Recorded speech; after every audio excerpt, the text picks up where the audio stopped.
Hello बच्चों, क्या हाल है आप लोगों के। आज हम स्टार्ट करने जा रहे हैं 11th क्लास का फर्स्ट लेक्चर, जिसमें हम आपको बताएंगे बेसिक कॉन्सेप्ट जो मैथ से रिलेटेड होगा और आपके 11th की फिजिक्स में आपको यूजफुल होगा। तो स्टार्ट करते हैं। सबसे पहले देखिए, हमें सबसे पहले करना क्या है कि बेसिक कॉन्सेप्ट्स ध्यान से पढ़ लेना है। तो क्या होता है, उससे फिजिक्स हमारी बहुत ईजी हो जाएगी।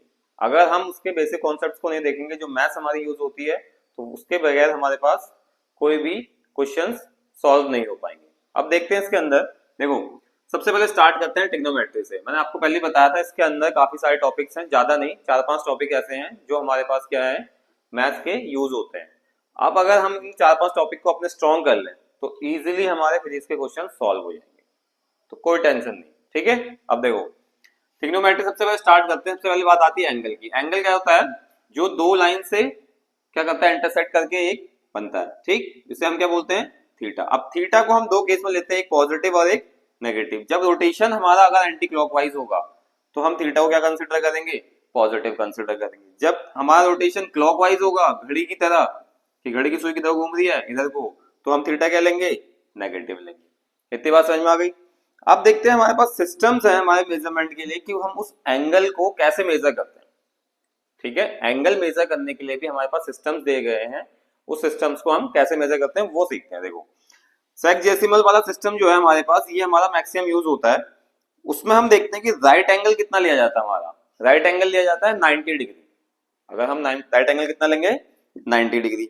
1 डिग्री इक्वल टू कितना लेंगे, 60 मिनट, जिसे हम लिखेंगे 60, सिंगल एक डैश से डिनोट करेंगे, जो आपके एनसीईआरटी में भी दिया है।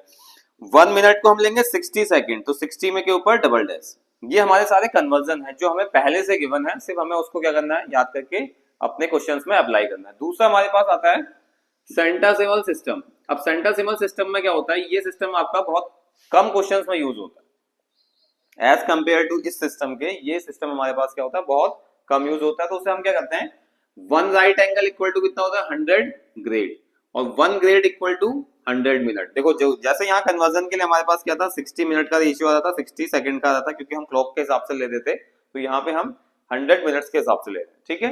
तो 100 के ऊपर single dash, 1 minute equal to 100 second, यानी कि डबल डैश। अब हमारा सिस्टम कौन सा चल रहा है वो हमें देखना पड़ेगा, ठीक। थर्ड सिस्टम आता है हमारे पास सर्कुलर सिस्टम। सर्कुलर सिस्टम में क्या लेते हैं, सबसे पहले हम एंगल लेंगे, किसमें मेजर करेंगे, हम रेडियन में, ठीक है। हमने पढ़ा है शुरू से कि एंगल हम दो टाइप में मेजर करते हैं, एक डिग्री और एक रेडियन में। तो उसका कन्वर्जन कैसे होता है, इसको देखते हैं। हमने एक सर्कुलर पाथ लिया, उसमें से एक सेक्टर कर लिया। ये मान लो अगर हम क्या करते हैं, पिज्जा सब लोगों ने खाया है, पिज्जा की अगर एक बाइट निकाल देंगे, जैसे हमने 10th क्लास में पढ़ा था सेक्टर वाला, ठीक है। तो उस सेक्टर में वहां तो हम एरिया निकाल रहे थे, लेकिन यहाँ हम क्या करेंगे, यहाँ हम उसकी एंगल की बात करेंगे। तो एंगल क्या आएगा, जितना थीटा, जो ये लेंथ होगी हमारी आर्क की लेंथ अपॉन उसका रेडियस, क्या होगी, आर्क की लेंथ अपॉन रेडियस, वो इसका एंगल कहलाया जाएगा। अब एंगल पीओक्यू क्या है, 1 रेडियन के बराबर। ये पीओक्यू क्या है, पूरा एक 1 रेडियन का। 1 रेडियन कितना होता है, 180 upon pi equal to 57.27 degree value, ठीक। 1 डिग्री होता है पाई बाय 180। अगर अब हम क्या करूंगा, मैं डिग्री को कन्वर्ट करूंगा चेंज करने के लिए रेडियन फॉर्म में, तो हम क्या करेंगे, पाई बाय 180 से मल्टीप्लाई कर देंगे। फॉर एग्जांपल 45 डिग्री है, तो 45 इंटू पाई बाय 180 कर दूंगा, तो आंसर निकल जाएगा, ठीक है। अब देखो, उसके बाद हमारे पास आता है ये रूल, हमने पढ़ा होगा, साइन कोसेक ऑल पॉजिटिव, इस टाइप का कुछ देखा होगा 10th क्लास में। अब इसमें हमारे पास क्या होता है, 4 क्वाड्रेंट होता है। ये होता है फर्स्ट क्वाड्रेंट, ये सेकंड, ये थर्ड और ये फोर्थ। अब इसका एक फंडा होता है कि हमारे पास पहले क्वाड्रेंट के अंदर ऑल पॉजिटिव, दूसरे में साइन और कॉसेक पॉजिटिव, तीसरे में टेन और कॉट पॉजिटिव, फोर्थ वाले में कॉस और सेक पॉजिटिव। तो हम क्या करते हैं, 4 क्वाड्रेंट के हिसाब से चलते हैं, ठीक है। अब हमारे पास क्या है, ये भी हमने फॉर्मूले पढ़े हैं, पीवीपी अपॉन एचएचबी, ठीक है। अब हमारे पास क्या है, perpendicular upon hypotenuse sine, base upon hypotenuse cos, perpendicular upon base tan. ये बेसिक है। Hypotenuse of perpendicular cosec, hypotenuse of base sec, base upon perpendicular cot. ये हमने सब 10th में सीखा है, इसमें कोई दो राय नहीं है, ठीक है। इजीली हम पढ़ लेंगे। Sine minus theta minus sine theta होता है, cos minus theta cos theta होता है, cosec minus theta minus cosec theta, sec minus theta sec theta, tan minus theta minus tan theta, cot minus theta minus cot theta. ये हमारे directly फॉर्मूले हैं जो हमें याद करने हैं एज इट इज। उसके बाद कुछ फॉर्मूले यहाँ दिए। टेन थीटा क्या होता है हमारा, sine theta upon cos theta. Cosec theta क्या होता है, 1 upon sine theta. Sec theta क्या होता है, 1 अपॉन कॉस थीटा, ठीक। कॉट थीटा क्या होता है, cos upon sine theta. Cot theta का एक फॉर्मूला होता है 1/tan थीटा। ये हमारे कन्वर्जन है, ठीक है।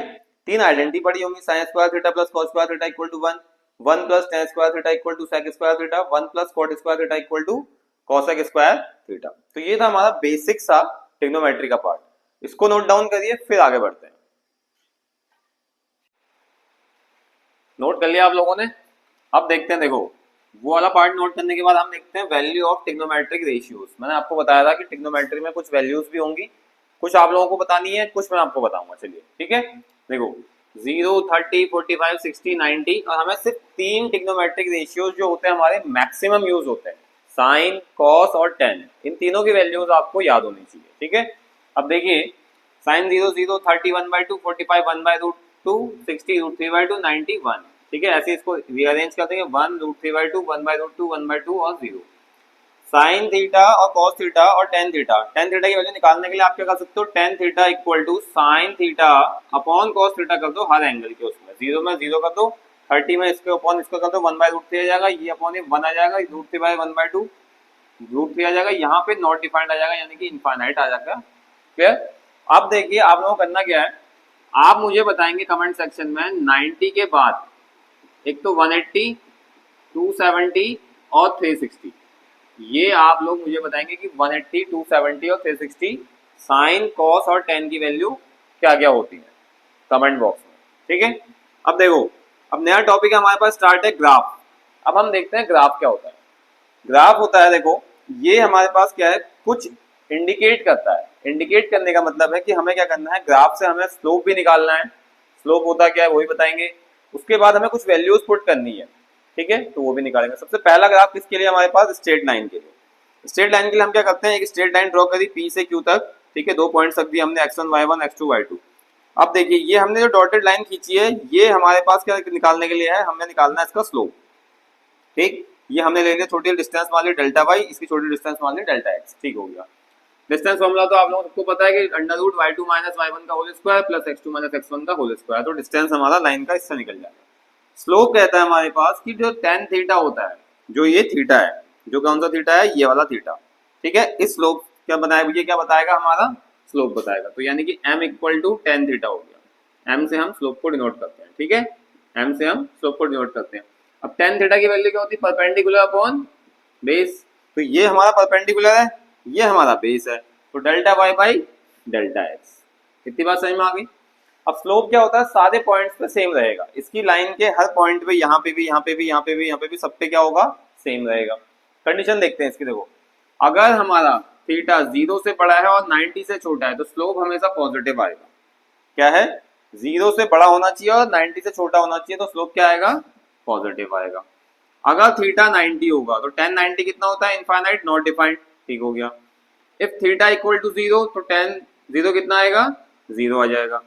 इफ थीटा कितना है हमारा, 90 से बड़ा है, 180 से छोटा है, 90 से बड़ा है और 180 से छोटा है, इस साइड है यानी कि सेकंड क्वाड्रेंट के अंदर, ठीक है, तो स्लोप कितना आएगा, नेगेटिव आ जाएगा।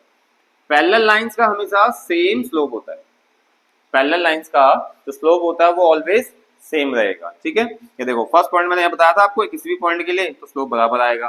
पैरेलल लाइंस के लिए m1 equal to m2 equal to m3 आ जाएगा, ठीक। अब इसके बाद देखते हैं कि अगर हमने स्ट्रेट लाइन पढ़ लिया तो ऐसे हमारे पास कुछ और पैरामीटर्स भी हैं, जिसमें हम देखते हैं पैराबोला को। क्या देखते हैं, पैराबोला देखते हैं। पैराबोला का ग्राफ कैसे बनेगा, कैसे हमें उसे पुट करना, देखो अब पैराबोला की इक्वेशन क्या है, y equal to x square. अगर मैं इसे मान लो मेरे पास ग्राफ नहीं आता है तो मैं क्या करूंगा, वैल्यूज पुट करके रख दूंगा। फॉर एग्जाम्पल मैंने x की वैल्यू 0 रखी तो y 0 आ गया, x की वैल्यू 1 रखी तो y 1 आ गया, x की वैल्यू 2 रखूंगा तो y कितना आएगा, 4 आएगा। तो ये कुछ इस टाइप का ग्राफ बनेगा आपका, ठीक है, कुछ क्या बनेगा, इस टाइप का ग्राफ बनेगा, जिसे हम बोलेंगे अपवर्ड ओपनिंग पैराबोला। अब अगर इस इक्वेशन के अंदर +4 दे दिया तो +4 का क्या होता है, ये मान लो ये है हमारे पास, ठीक है। अब हमने क्या करें, 0 वैल्यू रखें तो y इक्वल टू 4 आएगा, तो उस पॉइंट को पहला पॉइंट प्लॉट देंगे तो वो यहाँ से स्टार्ट होगा। क्लियर? तो पहला पॉइंट कहाँ से स्टार्ट होगा, यहाँ से होगा, तो हमें ये ग्राफ मिलेगा। ऐसे ही हम -4 रखेंगे तो हमें कहाँ से मिलेगा, यहाँ से मिलेगा, ये भी अपवर्ड पैराबोला। अब अगर इक्वेशन के आगे ही हमारे पास क्या आ गया, माइनस आ गया, तो अगर कोई भी वैल्यू रखूंगा तो माइनस में आएगी, तो क्या हो जाएगा, डाउनवर्ड ओपनिंग पैराबोला। तो ये था हमारे पास किसका ग्राफ, एक स्ट्रेट लाइन का, दूसरा हमारे पास किसका आया, पैराबोला का।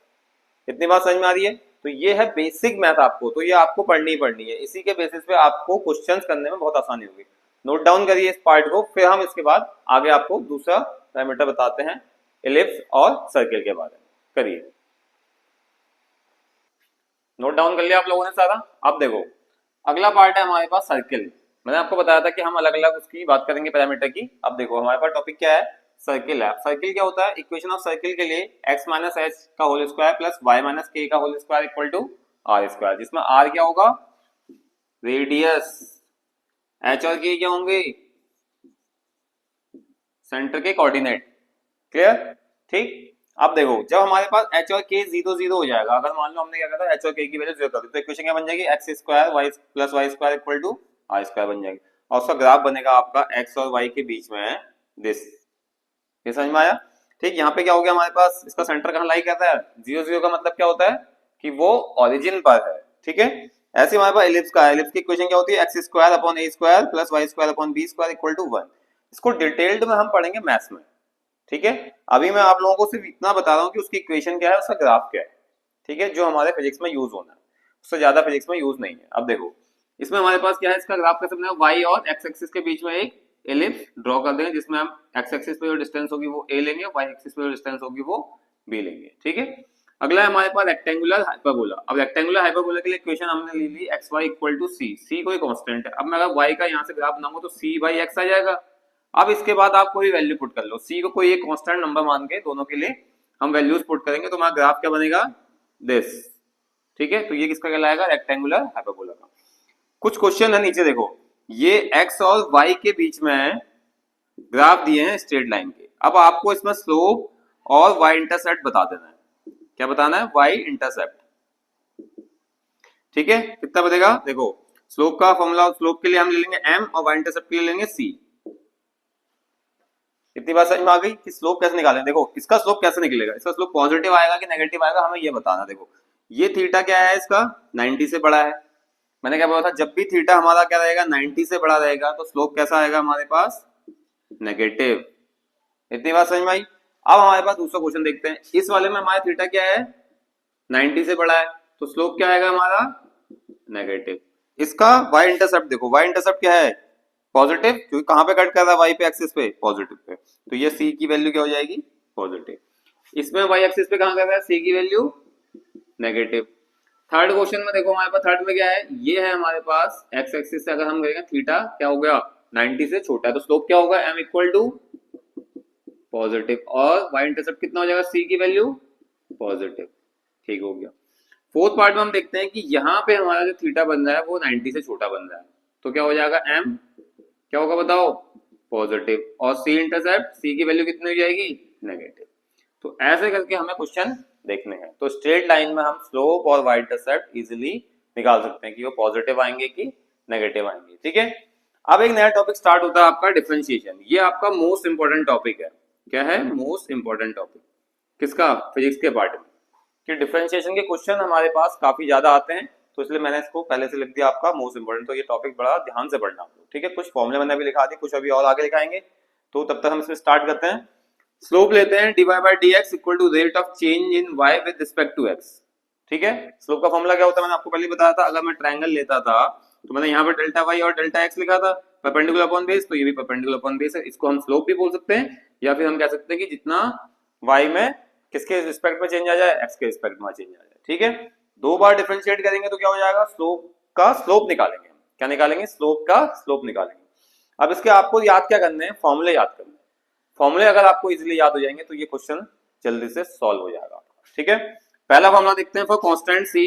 अगर हम किसी भी कांस्टेंट नंबर का डिफरेंशिएशन करते हैं तो वो हमेशा 0 होता है, क्योंकि कांस्टेंट को कितना भी आप ब्रेक नहीं कर सकते। अगर मैं कह दूं कि ये 7 है, तो आप 7 को क्या ब्रेक करोगे, 7 को 7 तो लिखोगे ही, ठीक है। तो वेरिएबल ब्रेक होगा, आपका कांस्टेंट हमेशा 0 पुट हो जाएगा डिफरेंशिएशन के केस में, हाँ ये ध्यान रखना। फिर अगर मान लो ये कांस्टेंट है कोई और ये एक वेरिएबल है, तो हमेशा हम कांस्टेंट को आगे ले लेंगे बाहर और वेरिएबल को डिफरेंशिएट कर देंगे, तो dx by dx 1 हो जाएगा, तो कांस्टेंट वेरिएबल के साथ क्या हो जाएगा, उसका c आ जाएगा। अब मान लो c और u है। अब देखो हमारे पास यहाँ पे चेंज क्या आया कि हमारे पास नीचे x था, ऊपर u आ रहा है। इतनी बात समझ में आ गई। अब हमने क्या करना है, इसको डिफरेंशिएट करना है, तो dy by dx ले लेंगे। सी कांस्टेंट हम बाहर ले लेंगे और इसका डिफरेंशिएट करेंगे तो क्या आ जाएगा du अपॉन dx। इसका क्या डिफरेंशिएशन आ जाएगा du अपॉन dx अगर आपका x नहीं है तो। अगला एक मेन फॉर्मूला है आपके पास y equal to x to the power n। तो इसको डिफरेंशिएट करेंगे तो क्या होगा, सबसे पहले नंबर ऊपर वाला ऊपर नीचे बाहर आ जाएगा, क्या होगा n into x to the power n minus one, यानी कि ऊपर की पावर रिड्यूस हो जाएगी। इसको देखो सबसे पहले करते क्या है, y इक्वल टू अगर मान लो मेरे पास x की पावर 3 दे रखी है तो मैं इसको डिफरेंशिएट करूंगा तो कितना आ जाएगा dy बाई dx, 3 आ गया जाएगा, x की पावर 3 माइनस वन कितना हो जाएगा 3x स्क्वायर। ठीक, अब मैं इसको अगर मान लो मेरे पास है 5x के स्क्वायर को डिफरेंशिएट करना है तो मैं क्या करूंगा dy बाई dx, 5 कांस्टेंट है बाहर ले लेंगे हम आगे से, x स्क्वायर क्या करेंगे तो multiply 2x to the power 2 minus one, तो 2 माइनस वन 1 हो जाएगा, तो 5 इंटू 2 10x आ जाएगा। समझ में आ गया। ठीक, अब y equal to u to the power n। ठीक, अब n नंबर है कोई भी, n into u to the power n minus one आ जाएगा। फिर u का चेन रूल के थ्रू हम क्या करेंगे डिफरेंशिएट करेंगे। चेन रूल कहता है कि आपको कंटिन्यूअसली लास्ट टर्म तक डिफरेंशिएट करना है, तो du अपॉन dx तब हमने यहाँ पे किया है। ठीक है, जब भी यहाँ पे पावर में कभी कोई नंबर होगा तो वो नंबर समझ लो आपके आगे आएगा। For example y equal to x to the power 7 भी है तो ये आगे आ जाएगा, चाहे यहाँ पे 3x टू दी पावर 7 है, चाहे आपका 48x टू दी पावर 56 है, तो इस टाइप के कोई क्वेश्चन दिए होंगे तो ये आपके नंबर हमेशा आगे आएंगे। ठीक है, इतनी बात समझ में आ गई। उसके बाद अगर हमने मान लो दो वेरिएबल दिए हैं अलग अलग, तो हम दोनों को डिफरेंशिएट करेंगे तो हमें क्या करना पड़ेगा, पहले इस फंक्शन को निकालेंगे, फिर इस फंक्शन को निकालेंगे, फिर हमें तब टोटल डिवाइड बाय dx निकालेंगे। फॉर एग्जांपल मान लो अगर मेरे पास u की वैल्यू दे रखी है x की पावर 5 और v की वैल्यू दे रखी है x की पावर 7, तो मैं पहले du बाई dx निकालूंगा अलग से, फिर उसके बाद dv बाई dx निकालूंगा अलग से, फिर उसके बाद दोनों की वैल्यू को इसमें पुट कर दूंगा। इसमें पुट करने के बाद मेरा dy बाय dx आ जाएगा। ये कुछ फॉर्मूले थे, अभी इसमें और फॉर्मूले बचे हुए हैं, तब तक आप लोग उसको नोट करिए फिर आगे बढ़ते हैं। नोट कर लिया आप लोगों ने, देखो उसके आगे हमारे पास फॉर्मूला है y equal to u v. अब मान लो मेरे पास कोई फंक्शन आता है y equal to x y आ गया, ठीक है, इस टाइप से आ गया, सॉरी x या z आ गया, तो हमें क्या करना है प्रोडक्ट रूल लगाना है। इसको बोलते हैं हम प्रोडक्ट रूल। क्या बोलते हैं, प्रोडक्ट रूल बोलते हैं। ठीक है, तो कितना आ जाएगा dy बाई dx, u पहले ले लेंगे, इसका डिफरेंशिएट करेंगे, फिर अगले वाले में प्लस v दूसरा वाला आ जाएगा, फिर du बाई dx। ये फर्स्ट मान लो, ये सेकंड मान लो। ठीक है, तो पहले वाले में हम किसका लेंगे, सेकंड वाले का, दूसरे वाले में हम फर्स्ट वाले का डिफरेंशिएशन लेंगे। इतनी बात क्लियर है। y equal to sine x होता है हमारे पास cos x, differentiation of 5 sine x का क्या होगा cos x हो जाएगा। cos x का क्या होगा माइनस साइन है, ये ध्यान रखना कि cos आएगा तो माइनस साइन आएगा डिफरेंशिएशन के केस में, इंटीग्रेशन में हमारा चेंज हो जाता है। ठीक है, y tan x का होगा तो कितना हो जाएगा sec स्क्वायर x हो जाएगा। y equal to log x हो जाएगा तो कितना हो जाएगा डिफरेंशिएशन इसका 1 बाई x हो जाएगा। ये था हमारा डिफरेंशिएशन का पार्ट। अगर एक्सपोनेंशियल फंक्शन आएगा, कौन सा फंक्शन आएगा, एक्सपोनेंशियल। क्या आता है एक्सपोनेंशियल फंक्शन, तो क्या होगा dy by dx equal to ddx of e की पावर x log e की वैल्यू रख देंगे यहाँ पे। क्लियर। अब देखो, अब आप लोग मुझे कमेंट सेक्शन में बताएंगे log e की वैल्यू कितनी होती है। ठीक है, फिर हम आपको रिप्लाई करेंगे। ठीक, अब हमारे पास क्या है, condition for maximum and minimum value के लिए हम क्या करते हैं, कुछ डेरिवेटिव फंक्शन है। अगर मान लो मेरे पास फंक्शन है y equal to f x, अब मेरा डिफरेंशिएशन क्या हो गया, 0 आ गया, तो मैं क्या करता हूँ उसकी मैक्सिमम और मिनिमम वैल्यू के लिए हम y कैलकुलेट कर सकते हैं। ठीक है, for maximum and minimum of y value, यानी कि हम y की मैक्सिमम और मिनिमम वैल्यू निकाल सकते हैं। ठीक है, उसको 0 से इक्वेट करके सिंगल टाइम डिफरेंशिएट करके। अब अगर हमारे पास केस आता है कौन सा, कि y को हमने 2 बार डिफरेंशिएट किया और कोई नेगेटिव वैल्यू आ रही है, इसका मतलब क्या है कि हमारी जो y होगा उसकी मैक्सिमम वैल्यू है वो डबल डिफरेंशिएट करके अगर नेगेटिव आएगा तो y क्या कहलाया जाएगा हमारा मैक्सिमम, तो y क्या हो जाएगा मैक्सिमम हो जाएगा। अगर डबल डिफरेंशिएट करके पॉजिटिव आता है तो y क्या कहलाएगा हमारा मिनिमम। इतनी बात समझ में आ गई। अब अगर हम अगला टॉपिक स्टार्ट करने से पहले हम एक बात बताते हैं आप लोगों को कि जब ये डिफरेंशिएट करोगे आप लोग तो आपको करना क्या है कि पहले एक बार फंक्शन को सिंगल डिफरेंशिएट करना है। ठीक, फिर उसके बाद हमें क्या करना है, 0 साथ इक्वल करके फिर हमें मैक्सिमम मिनिमम वाली वैल्यू चेक कर लेनी कि मैक्सिमम है कि मिनिमम है। ठीक है, क्वेश्चन के अकॉर्डिंग। फिर अगर वो पूछता है कि हमें ठीक है, हमें आप एक बात डायरेक्टली क्वेश्चन में ये बताओ कि मैक्सिमम मिनिमम वैल्यू हम कहाँ पे लेंगे, किस पॉइंट पे लेंगे, किसी पॉइंट पे लेनी हो, तो हम क्या करेंगे डबल डिफरेंशिएट करके नेगेटिव वैल्यू निकाल देंगे, तो नेगेटिव से हमें पता चल जाएगा कि हाँ भाई y की वैल्यू मैक्सिमम आएगी। ठीक है, दूसरा अब नया टॉपिक स्टार्ट करते हैं हम इंटीग्रेशन। इंटीग्रेशन का मतलब होता है एडिशन। और डिफरेंशिएशन का मतलब होता है सब्ट्रैक्शन, यानी कि हम किसी चीज को छोटा कर रहे हैं, और इंटीग्रेशन का मतलब है कि किसी चीज को हम जोड़ जोड़ के बड़ा कर रहे हैं। ठीक है, इस वाले सिंबल का मतलब क्या होता है, सिग्मा। देखो सिग्मा के लिए भी हम समेशन यूज करते हैं, इसका मतलब भी तो प्लस होता है, लेकिन ये डिस्क्रीट वैल्यू के लिए काम आता है। डिस्क्रीट वैल्यूज को अगर हम जोड़ना है तो हम सिग्मा करते हैं। फॉर एग्जांपल आप लोगों ने 10th में पढ़ा होगा स्टैटिस्टिक्स, याद आ रहा है, वहां हम सिग्मा को लेते थे। अब यहाँ हम 11 12 में हम इंटीग्रेशन का सिंबल लेंगे। ये किसके लिए आ जाएगा, जब हमारे पास कोई कंटिन्यूअस फंक्शन होगा। कंटिन्यूअस फंक्शन मतलब जो लगातार चल रही होगी वैल्यू। ठीक है, अब integration of x to the power n dx का क्या हो जाएगा, x to the power n plus one upon n plus one. इसके लिए देखो हमारे पास करना क्या, अगर मेरे पास x की पावर 5 है तो मैं क्या करूंगा, x की power 5 plus one upon 5 plus one कितना हो जाएगा, x की पावर 6 अपॉन 6। ये इंटीग्रेशन होगा। जब भी x के ऊपर कोई भी नंबर आएगा तो उसके लिए ये फॉर्मूला लगाएंगे। क्लियर बात, ठीक। इंटीग्रेशन 1 dx के लिए हम क्या ले लेंगे, x, क्योंकि यहाँ पे कुछ नहीं होगा तो हम 1 मान लेंगे, या फिर अगर मैं 1 हटा दूं तो मैं dx लिखूंगा तो भी x आएगा, नहीं तो मैंने 1 लिख दिया तो 1 dx x हो जाएगा। दो फंक्शन को ऐड करेंगे तो सबसे पहले एक का अलग निकालेंगे इंटीग्रेशन, दूसरे का अलग निकालेंगे, integration u dx plus integration of v dx। ठीक है, कांस्टेंट के साथ कोई वेरिएबल होगा तो कांस्टेंट बाहर ले लेंगे, वेरिएबल का इंटीग्रेशन कर देंगे। ठीक है, इतनी बात समझ में आ गई। Integration of c x to the power n dx, constant बाहर ले लेंगे, integration of x to the power n dx हो जाएगा c x to the power n plus one upon n plus one. ये सारे फॉर्मूले जितने मैं आपको बता रहा हूँ, ये जब आपके क्वेश्चंस आएंगे तो वहां पे हमें ये अप्लाई करना है। ठीक है, तो क्वेश्चन से पहले मैं आपको फॉर्मूला बताऊंगा, जब क्वेश्चन आएगा हमारे पास उसके वहां पे हम आपको एप्लीकेशन बताएंगे कैसे इसको अप्लाई करना है। ठीक है, अभी आप फॉर्मूला देखिए, 1 बाई एक्स का इंटीग्रेशन करेंगे log x, ठीक है, e to the power x dx का हो जाएगा ex, integration of sin x का क्या होगा cos x। अब देखो यहाँ एक डिफरेंशिएशन चीज है, एक डिफरेंट चीज है। देखो यहाँ पे हम क्या करते हैं, ddx ऑफ sin x लेते हैं तो cos x आ जाता है, लेकिन यहाँ इंटीग्रेशन ऑफ sin x का हमेशा माइनस cos x आता है। ठीक है, सिंबल का ध्यान रखना, क्योंकि सिंबल अगर गलत हो गया तो फॉर्मूला पूरा गलत। Integration of cos x dx क्या हो जाएगा sin x, अब ये हो जाएगा इंटीग्रेशन में यहाँ प्लस आ जाएगा। ठीक है, डिफरेंशिएशन में क्या आता है, ddx of cos x minus sin x। ठीक है, अब हमारे पास इंटीग्रेशन भी खत्म हो गया। अब हम देखते हैं लॉगरिथम। ठीक है, कि लॉग कैसे लेते हैं, लॉग एंटी लॉग आप किसमें लोगे, जब आप केमिस्ट्री स्टार्ट करोगे तो केमिस्ट्री में काफी ज्यादा लॉग का यूज होता है।